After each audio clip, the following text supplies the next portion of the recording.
All right, so we were talking about the properties of waves the other day, and we said that the important thing to remember is that a wave is a traveling disturbance. It carries energy from one place to another, right? It travels through matter, but does not necessarily transfer matter from place to place. It can make the matter oscillate, but it will not move it from one place to another, right? It's an oscillation up and down as opposed to a flow from A to B. Is that ringing a bell for everybody? Okay, so when a wave travels through water, all it does to the water is make the water move up, down, and back to equilibrium, just like anything oscillating with simple harmonic motion. Okay, it does not move the water from point A to point B. Okay, that's really important for us to remember. Okay, it looks like that's what's happening, but it's not. The water is just oscillating up and down. Okay. All right, the two types of waves. Okay, the two types of waves when we talked about these were transverse and longitudinal. All right, that is spelled correctly. All right, so a transverse wave looks like this diagram here. All right, in this diagram, we've got a slinky and the person is moving the slinky up and down. All right, so their hand is going up and down. That's creating disturbances in the slinky that are traveling away from their hand. Right, so the disturbance travels away from their hand. Does the slinky travel away from their hand? All the slinky does is oscillate up and down, as you see right here. So if I had any point on the slinky, okay, and we'll do this in a couple of days where I put a piece of tape on the slinky and I make the slinky move, the tape doesn't move. Well, it oscillates back and forth, but it doesn't move away from me. Okay, if that happened, then as soon as I moved the slinky, it would jump out of my hand and run away. Okay, obviously it doesn't do that. Okay, so just the slinky moves up and down, the waves travel through it. The slinky is the medium through which the disturbance can travel, and it travels away. So the movement of the medium is up and down. The movement of the waves is from one side to the other. That's transverse or perpendicular to each other. That's why they're called transverse waves. The movement of the medium and the movement of the waves are at 90-degree angles to each other. Okay, everybody all right with that? Okay, with a longitudinal wave, okay, the movement of the wave and the oscillation of the medium are parallel. So if I make a longitudinal wave on a spring, I move the spring back and forth like this. Okay, so I push the spring in and then I stretch it out. I push it in and I stretch it out. Okay, so the spring oscillates back and forth and the waves travel away from me. Just like the other ones, they travel away. Okay, but the movement of the medium and the movement of the waves is parallel instead of perpendicular. Everyone got me on that? So that's the difference between those two waves.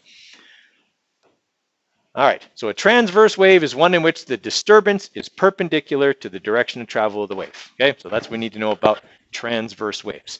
Now, a little bit of terminology to do with waves. Okay, we're going to use the same terminology we used for simple harmonic motion. It just looks a little bit different on a wave.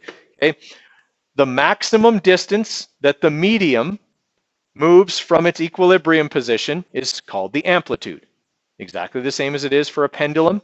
Exactly the same as it is for a mass on a spring. It's the maximum distance from equilibrium that the medium will achieve. That's the amplitude. Okay, that can be up or down. We call these 2 points crests and troughs. Okay, so the maximum distance above equilibrium is called a crest.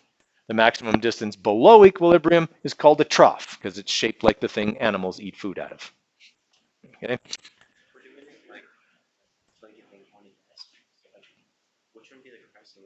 It's not called a crest and a trough then. It's called a compression and a rarefaction, but we haven't got to that yet. Yeah. So yeah, they're termed differently on a longitudinal wave. This is just for transverse waves. Okay. And then obviously equilibrium position, same term as before. Okay. But now we also have to add in this wavelength. Aptly named, that's how long the wave is. Okay. The length of the wave is the wavelength, okay, and it's measured in meters. Okay, wavelength is measured from any 2 equal points, equal successive points on a wave. All right, so from one crest to the next is one full oscillation of the wave. So that's one wavelength. Okay, similarly,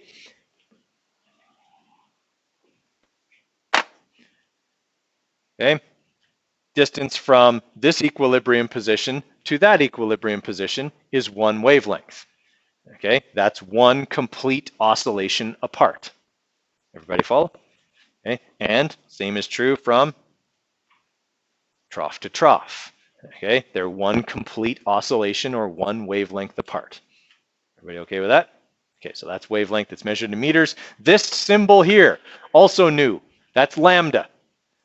Okay, we already used the English letter L for length. So we have to use the Greek letter L for wavelength. Okay, you don't have to make lambda look as fancy as it does there. Okay, for me, lambda is a long stick supported by a short stick. Okay, that's all you have to do to draw lambda. Okay, all right.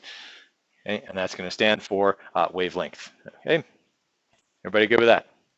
Right, so those are our terms. Okay, got a couple of videos here on waves that I want to show you. Okay, one's like about tsunamis, because we talked about those the other day. Okay, and we said that a tsunami, okay, looks like the water is moving from point A to point B.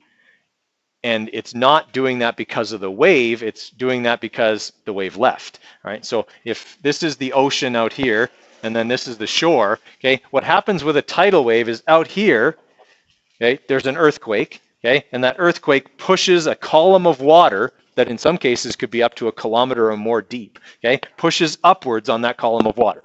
It disturbs it. Okay, everyone with me so far? All right, so I disturb that water by lifting it up, and then that disturbance travels away. In deep water, that disturbance might only be a meter, maybe 2.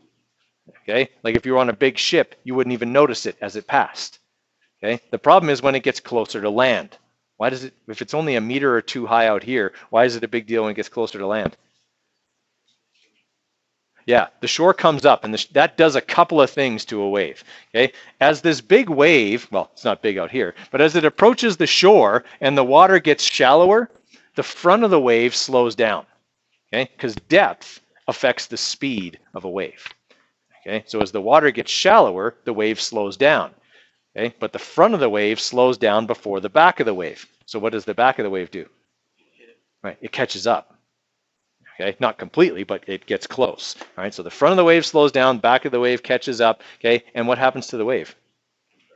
Yeah, it gets shorter. Okay, and since it still has to, even though it's slowed down, it still has to carry the same amount of energy it carried at a higher speed. So instead of having that be kinetic energy, speed, it becomes, yeah, it gets higher.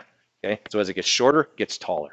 All right, so it compresses, and that's why the wave suddenly comes out of nowhere. It just rears up, okay, and comes out, just looks like the ocean just suddenly came alive and comes up out of the ocean. Okay, then when it gets to shore, it runs out of water. Okay, that disturbance is traveling through less and less water until it finally runs out of water completely. Okay, then it leaves the water and transfers into the air.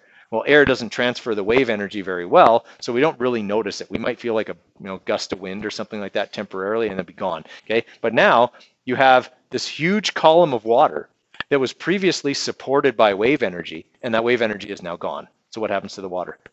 It falls. Okay, and it falls, and then it just moves inwards. So when you see a tidal wave, and I'll show you on the video, it just looks like a flood. Okay? It just looks like water is coming into the city. It doesn't look like a giant wave ripping the city and pulling it into the ocean. Okay? It just looks like a flood.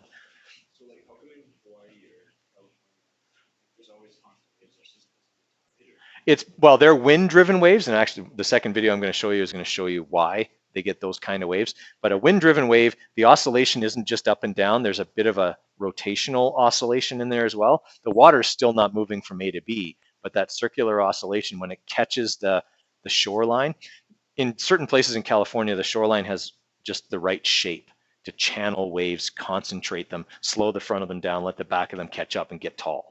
Okay, and so that's why there's really good surfing in certain places in California, not everywhere. And so we'll show you a couple of those and how they kind of focus the wave energy and make it look that way. Because when you see like a big wave on the shoreline, the water seems to get like pulled back right before the big wave. Well, it's partly because the wave is scrunching, right? Okay. So it's scrunching up, so it's pulling because water is polar, right? There's that adhesion and cohesion stuff, and just kind of pulls it together. Yeah. Okay, so let's have a look at a couple of these here.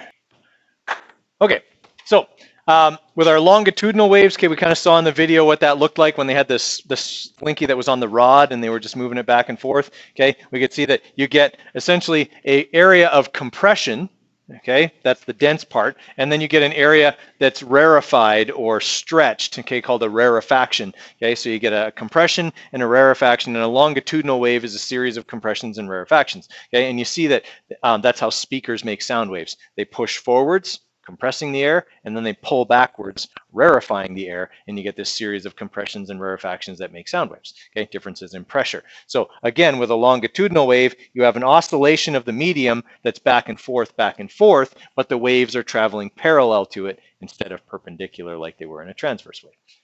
Okay. Right, so in a longitudinal wave, the alternating disturbances of compression travel parallel to the direction of the wave. Okay, so as long as we know that that's kind of the definition of a longitudinal wave. So if we're looking at that here, okay, so here's an area of wave compression, okay, coming towards a marked part of the slinky. Okay, when that compression goes by, we see the marked part of the slinky moving away from equilibrium, and then the rarefied part, okay, it moves behind the equilibrium position, and then it will return to equilibrium after. So they're going to oscillate back and forth, back and forth. Okay. You can see that here as well. Here's the area of compression, okay, and there's an area of rarefaction behind it. Okay. All right, so both transverse and longitudinal waves are what we call periodic waves. Okay, they're the result of something oscillating with essentially simple harmonic motion that has a period, a wavelength, a frequency, an amplitude, all of the same things that we saw in simple harmonic motion. All right, so when we're looking at this here, okay, the length of one oscillation of the wave, okay, is the wavelength. All right, it's always the distance between any two successive equal points on the wave. All right, then we have our amplitude here. Okay. And the amount of time it takes for this to happen is the period of the wave. The number of waves that go by every second is the frequency of the wave. We usually measure sound with frequency. Okay, so if you're looking at or listening to something with like deep bass, that's going to be less than 100 hertz in frequency. Okay, if you're looking at like really high treble, that stuff is going to be like 10,000 hertz or higher. All right, and then anything that's mid-range would be around 1,000 hertz, somewhere in there. Okay. That sort of makes sense, everybody? Okay. Okay, so amplitude, like we said, is the maximum excursion of a particle of the medium from the particle's undisturbed position. Amplitude is a measure of a wave energy. Okay, a wave's energy is typically measured by its amplitude, not by its speed. Okay, and that's going to be the weird thing. But the reason for that is this: the speed of a wave can instantly change. Okay, if a wave goes from one medium to another, it will instantly change its speed. Right? Its amplitude may also change, but its speed will instantly change. Right? So we can't really measure a wave's kinetic energy, because when a wave is traveling through a medium, it's not carrying the medium with it. The medium doesn't have any speed. And to have kinetic energy, you have to have mass.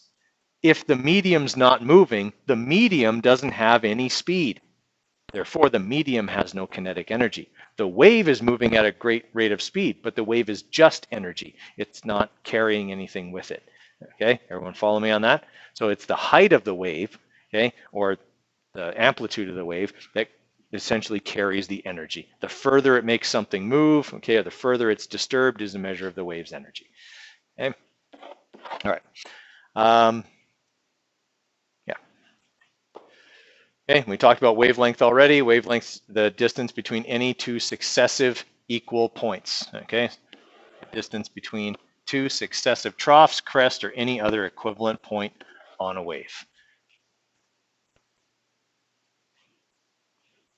Right, so if a question ever says, a person is sitting in a boat and they notice that crests are 2 meters apart, what's the wavelength? 2 meters. Okay. If similar question, if there's a person sitting in the boat notices that they oscillate up and down once every 30 seconds, what are they giving you there? The period of the wave, right? The period of that wave is 30 seconds. All right, so you kind of have to interpret it a little differently than with simple harmonic motion. Okay, so that's period because we just talked about that. Remember that this formula here is going to come into play quite a bit more in the wave unit than it did in the last one. Period is 1 over frequency. Frequency is 1 over period. Okay, we just have to remember that that's going to be true because we're going to use that quite a bit.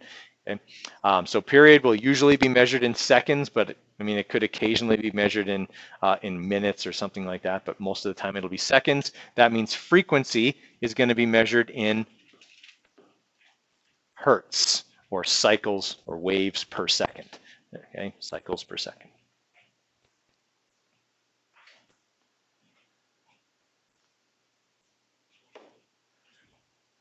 Okay, so good analogy here for the characteristics of waves would be to use a train, okay, as an example. Okay, the wavelength of a wave, if we're using the train analogy, would be the length of one car. Okay, so and then the period of the wave would be the time it takes for one car to go by. The frequency would be the number of cars that go by every second, and the speed of the train would be the speed of the waves. Okay, the reason we use a train as an analogy is because waves very rarely travel alone. Okay, there's usually a series of waves, which we call a wave train. Okay, because they're attached to each other and travel together, right? Two waves traveling in the same medium can't pass each other, right? The reason for that is the speed of a wave is controlled by the medium in which it travels. Okay, and that's why I was saying we don't really have a kinetic energy thing for waves because their speed is fixed. Okay, it doesn't matter what I do, I can't make a wave travel faster. Its speed is determined by the medium in which it is traveling. Okay, that's why when the waves approach the shore, they get taller because the properties of the medium are changing. The depth of the water is changing. That changes the speed the waves can travel at. Okay, so they get slower and they get taller. Okay, so it's also why they can instantaneously change speed. Right? If I had waves traveling, let's say, so I'm on this side of the door and I'm talking. Can people hear me on the other side of the door? Okay, so the waves travel through the air from me to the door at about 330 meters per second. Okay, but when they hit the door, they travel at about 5,000 meters per second through the door. Then they get into the air on the other side. They slow right back down to 330 meters per second. Okay, sound waves can travel through air at a fixed speed. They can travel through wood at a much higher speed, and they will do that instantly. Okay, there's no acceleration because we're not talking about accelerating matter. This is just energy, right? It can instantly do that, okay? Because matter behaves differently than energy does. All right. So waves in simple harmonic motion. Okay, we saw this thing with the paint can, right? I showed you that MIT video with the guy with the paint can. I didn't show you that? Okay, well, it's not earth-shattering, but I'll show it to you anyway. Okay, so that's essentially what we're seeing here is that mass on the spring oscillating up and down, okay, creating a wave pattern, okay, so that the terms match up, right? Amplitude and wavelength and all of that kind of stuff. Okay. All right, so we're gonna just look at a couple of things here and then talk about kind of what we're heading to next here. All right, so I'm gonna give you guys about, let's say, I'll give you till 10 after 11, then I'm gonna pick up the next thing here, which is the wave equation, which is super easy, but okay, we'll talk about that in a minute. All right, so the next thing we're going to look at here, guys, is the universal wave equation, which kind of governs wave behavior, which is kind of the second part of this half of the unit. Okay, so what we have to understand about waves is that three characteristics of a wave are very tightly related. Okay, the three characteristics of a wave that are most tightly related are the speed of the wave, the frequency of the wave, and the wavelength of the wave. Okay, and they're very closely related for this reason. The frequency of a wave can never change. Once waves are produced, their frequency will always be the same, no matter what happens to them. Okay, that means if I hear a sound in air, I hear it in water, I hear it through a door, it sounds the same no matter what, because its frequency won't change. Now, I'm not saying the quality of that sound won't change, but its frequency, that is the tone that I would hear, would be the same regardless. All right.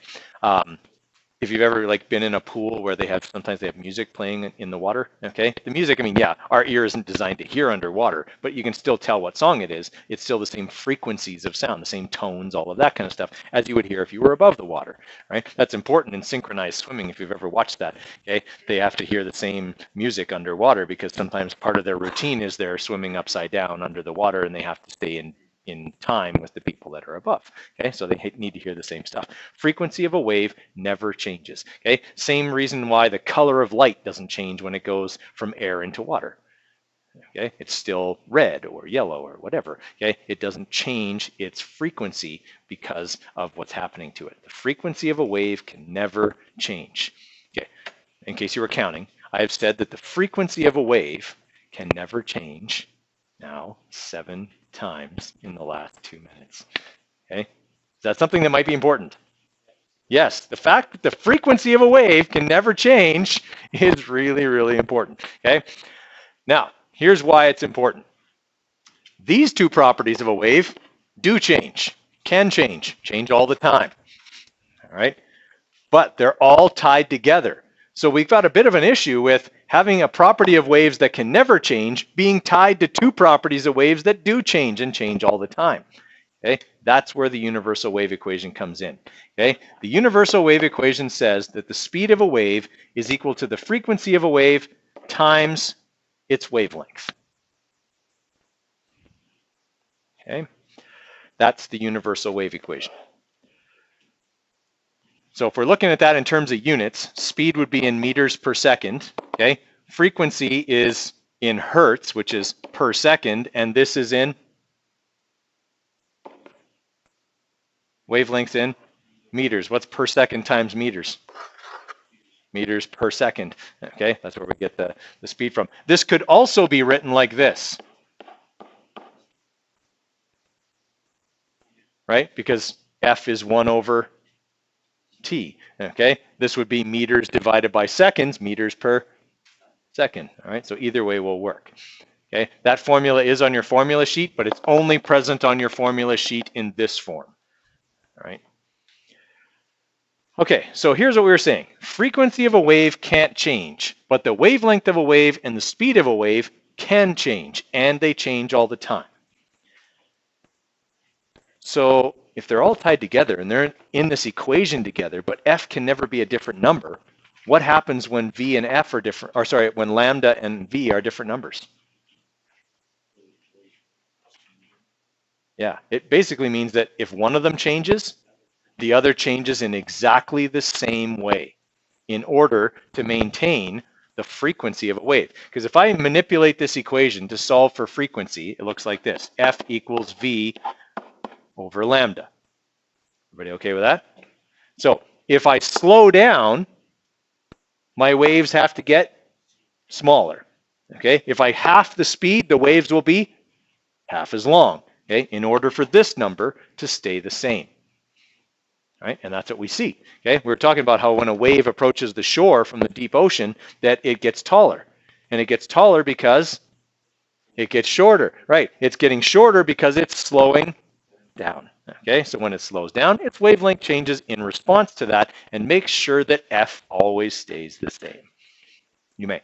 Okay, so if I'm on the deep ocean and I'm near the shore, I see the same number of waves per second, even though the waves look a lot different. I still experience the same number of waves per second as I would in either place. Okay, but near the shore, they're short and slow, and out in the deep ocean, they're long and fast. Right? Okay. That's just how it works. Similar thing happens out here where the speed limit inexplicably goes from 100 to 60. Okay, out there by the vet clinic, right? Okay, so here's that road. Here's where the speed limit changes. Okay, out here, if we're, everyone's driving like they're supposed to, and they're not following too closely, okay, we would have something that looks like this. I'd have these 3 cars, and they would be a certain distance apart, okay, and they'd be all traveling at 100 kilometers an hour. Now, when this first car gets to the speed limit change, it slows down. What happens to the car behind it? It gets closer. Well, a little while later, I'm going to see this. Same 3 cars, same number of cars per second. Okay, out here, I'd see 3 cars go by me per second. Standing here, I still see 3 cars go by me per second, but these cars are closer together and traveling slower. Okay, these cars are farther apart, but traveling faster. Okay, just like a wave. Okay, just like a wave would. Everybody all right with that idea? Okay? That's what happens with waves. Okay, the frequency stays the same always, because when wavelength changes, speed has to change too. Okay? They always change together, and they always change in the same way. If speed gets bigger, waves get longer. Okay? Speed gets smaller, waves get shorter. Okay? They always have to change together. All right, so that's the first part. Okay, understand what affects the speed of a wave. Okay, so what affects the speed of a wave? The medium. Okay? The medium in which the wave is traveling is what determines the speed of the wave. When the water got shallower, the medium changed. It was still water, but the properties of that water were different. Okay? The same is true for sound. Okay? Sound travels at different speeds depending on the temperature of the air. At 0 degrees Celsius, sound travels at around 330 meters per second. At room temperature, about 345 meters per second. The hotter the air gets, the faster the sound can travel through it. Okay? We're changing the properties of the medium. Okay? This is why diamonds sparkle. Okay? Diamonds are cut in a certain way because when light enters them from air, it slows down considerably. I mean, it's still really fast, but it slows down considerably. Okay? Because when it's traveling through diamond, it can't travel as quickly. All right? Everyone kind of with me there? Okay? And what happens with light when it enters a diamond is it slows down and it changes direction. So, forgive my artistic ability here. I'm going to try and draw a diamond that's actually like fairly symmetrical. That's not too bad. Okay, so when a person who's cutting stones, okay, diamonds, things like that, is cutting them, what they want is for the light to not be able to escape out the bottom, right? Because when you show somebody your fancy ring, okay, you want the top of it to sparkle. You do that by cutting it in a way that doesn't allow light to escape out the bottom, right? So light comes in through the top facets. Okay, this would be a facet. Okay, they come in and it slows down. When it slows down, it bends. You've probably seen that when light goes into water, it does this. Okay, that's called refraction. Right. If they cut it at the right angle, the light hits the bottom and reflects, and comes back out the top. Okay? So it essentially takes all the light that comes in through the top of the stone, the sides of the stone, and doesn't allow it to escape out the bottom, so it all comes back out through the top, and it's all sparkly.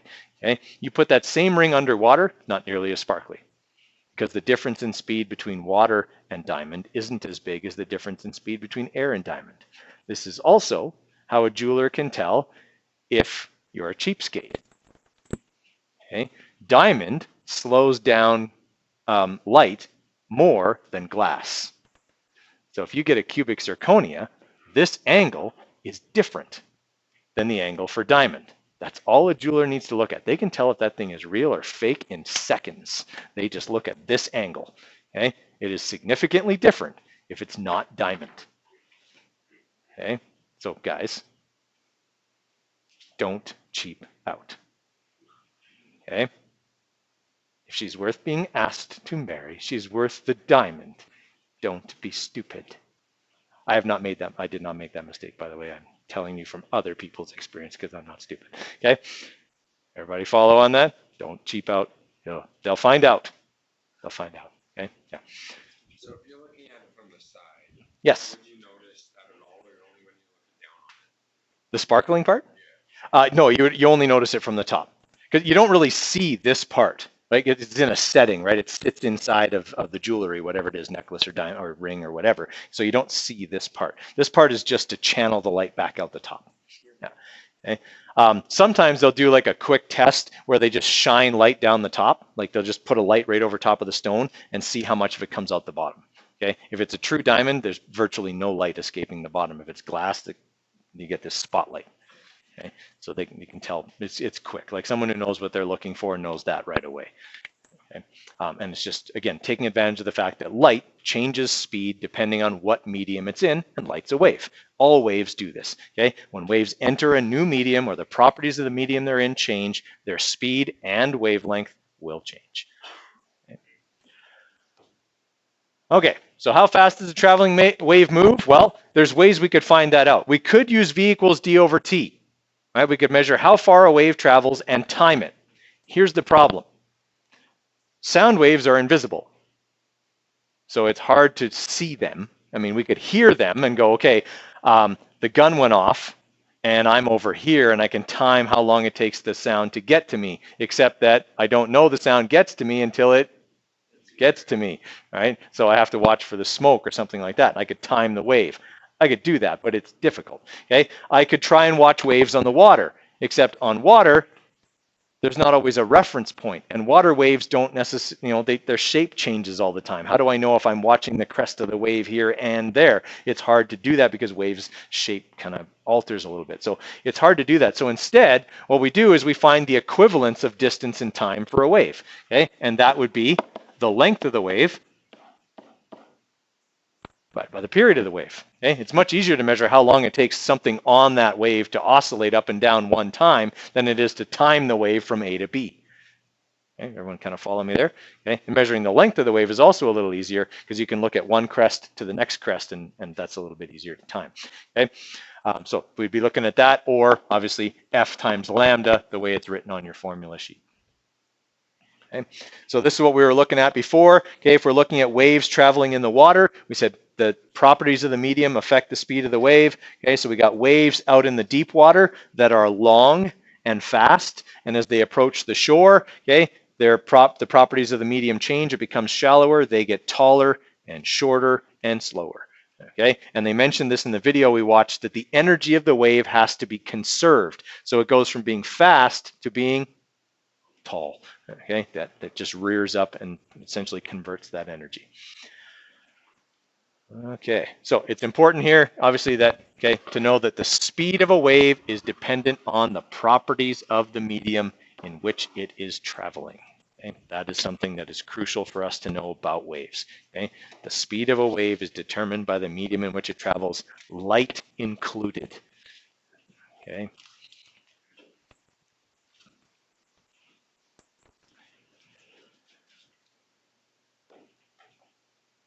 Okay, and this is what I just said a minute ago. This is how we derive the formula, right? V equals lambda over T, which could also be F times lambda, which is the way we have it written. Okay, and we calculate speed in that way. So is that a pretty easy formula to use? Right? I mean, you guys, V equals D over T is not a challenge for you guys. This is V equals D over T for waves. Okay, the way that these kind of questions get tricky is giving you strange contexts, like this, for example. Okay. Let's say that the question says, a person in a boat notices 3 crests go by them in 30 seconds. Okay, so what's the period of those waves? 3 crests went by. How many waves went by? 2. Right? Here's crest 0. Okay, or 1. Okay, here's crest 2, here's crest 3. That's 1 wave, 2 waves. That's only 2 cycles. Not 3 cycles, 2 cycles. Okay, that's about the only trick they can play on you in this unit. Okay, but if they give you the number of troughs or crests, okay, then it's always 1 less than that for the number of waves. If they tell you oscillate up and down twice, that's 2 waves. But if they tell you 2 crests go by, that's only 1 wave. Okay, so important to remember. Okay, we'll leave it at that. We'll look more at this tomorrow.